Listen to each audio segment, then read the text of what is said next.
The nation is struggling to come to grips with what many are calling a deadly act of cowardice in New York City. 8 people are dead, more than a dozen injured yesterday in Manhattan when a man drove a rented truck on a bike path and mowed down pedestrians in the name of ISIS.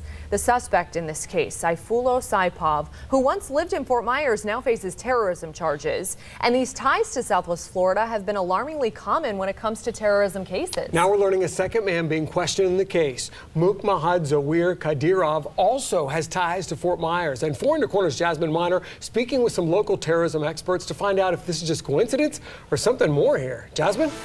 Patrick, the New York terrorist attack this week is only one in a long string of attacks with some kind of Florida connection over the last 2 decades. I spoke to a former FBI agent that gave his opinion as to why.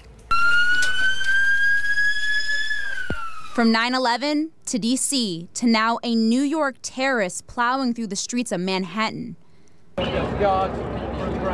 And they all have one thing in common, a connection to the Sunshine State. In many of the major terrorist attacks over the last 15 years, there has been a connection to Florida.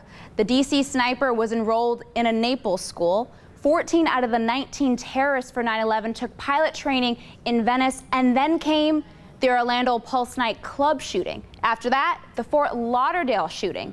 And now, the New York truck driver had 3 known addresses in Florida, 2 in Fort Myers. Is that a coincidence?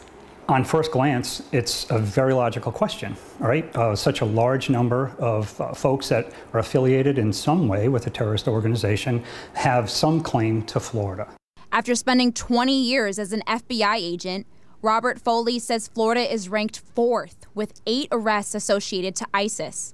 He says part of the reason is the 20 million population and the ease of coming and going. It's easier to blend in a transient environment like a vacation place because you don't see the same faces all the time.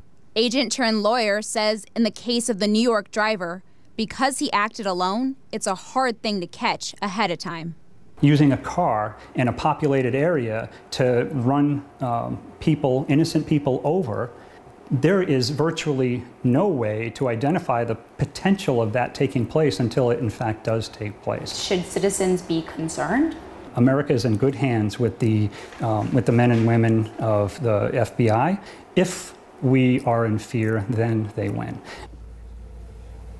Robert tells me the FBI's next steps in the New York driver attack would be continue looking for connections, checking everything from phone records to emails. He says they'll compare this info not only nationally, but globally. Jasmine Miner, Fox 4 in your corner.